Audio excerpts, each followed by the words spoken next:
Have you ever wondered, what if every single divine message sent throughout all of human history was, at its core, the exact same message? Well, today we're going to dive into a really compelling passage from the Quran, Surah Āl-ʿImrān, that makes that exact argument. It's a journey into an unchanging truth and what that truth really asks of us. So, the whole thing kicks off with this really profound idea: a single universal promise, a covenant that was taken from every single prophet. The idea wasn't to create a bunch of competing religions. No, it was to forge an unbroken chain of guidance. Each messenger was literally bound to support the next one, as long as they confirmed that same essential, timeless truth. Okay, so here's how we're going to break it all down. First, we'll look at this universal covenant itself. Then we'll explore how that pure message got, well, altered over time. We'll see how the Quran steps in with clarifications, talk about the accountability that comes with that knowledge, and finally, we'll get to the heart of it all: what true piety really is. All right, let's jump right into the main argument here. From the Quranic perspective, there aren't all these different competing divine religions. There has only ever been one, the path of submission to the one Creator. And this idea is the foundation for everything else we're about to discuss. You know, when the Quran uses the word Islam here, it isn't talking about a religion that started in the 7th century. It's talking about the natural state of the entire universe. Think about it.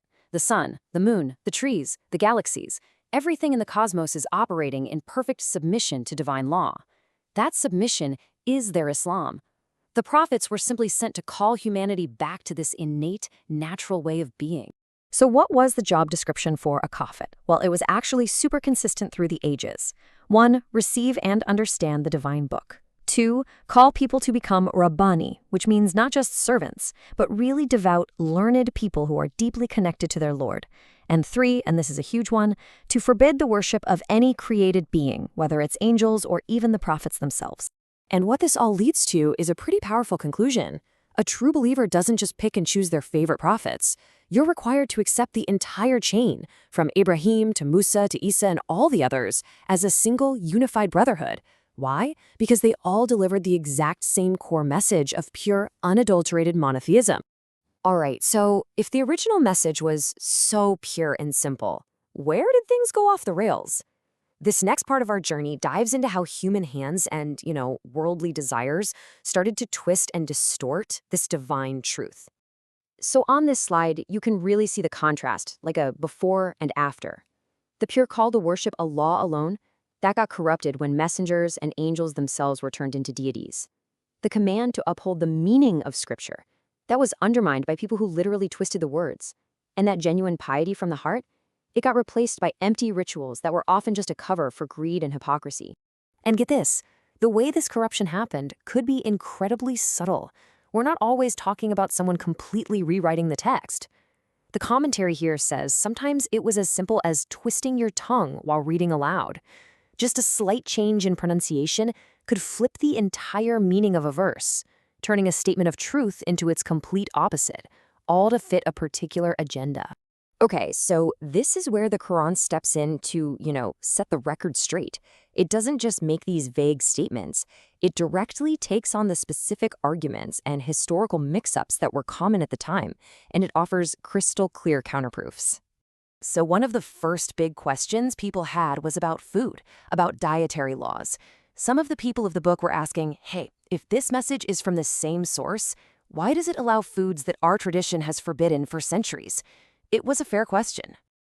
And the Quran's answer is basically a fact check. It says, hold on, those prohibitions weren't actually in the original revelation given to Prophet Musa. It clarifies that they started with Prophet Yaqub, who is also known as Israel, who, for his own personal reasons, decided to avoid certain foods. It was his descendants who later turned his personal practice into a divine law for everybody else. All right, the next big challenge was about something super important: the direction of prayer, the Qibla. For generations, prophets had faced Jerusalem.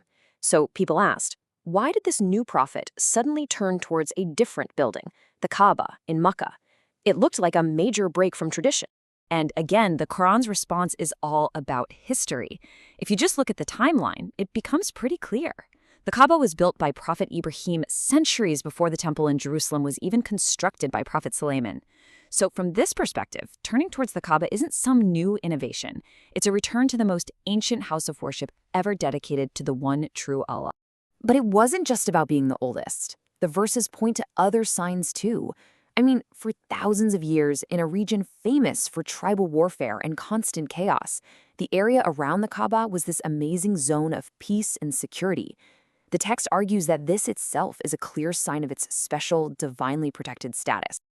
So, once the truth is laid out so clearly, well, that brings a whole new level of responsibility, right?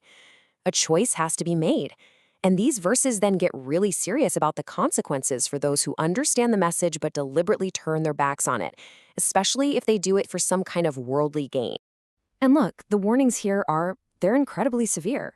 For anyone who knowingly breaks that covenant with Allah, the verses describe a devastating outcome. No share in the afterlife, a painful punishment, a state so terrible that even if you could offer an entire world filled with gold to save yourself, it wouldn't be accepted. But it's not all doom and gloom. There's another path. And in stark contrast, the reward for honoring that commitment is immense. Anyone who fulfills their promise and maintains taqwa, that's a deep, protective consciousness of Allah in everything they do, they earn the greatest prize imaginable, to be personally beloved by Allah Himself.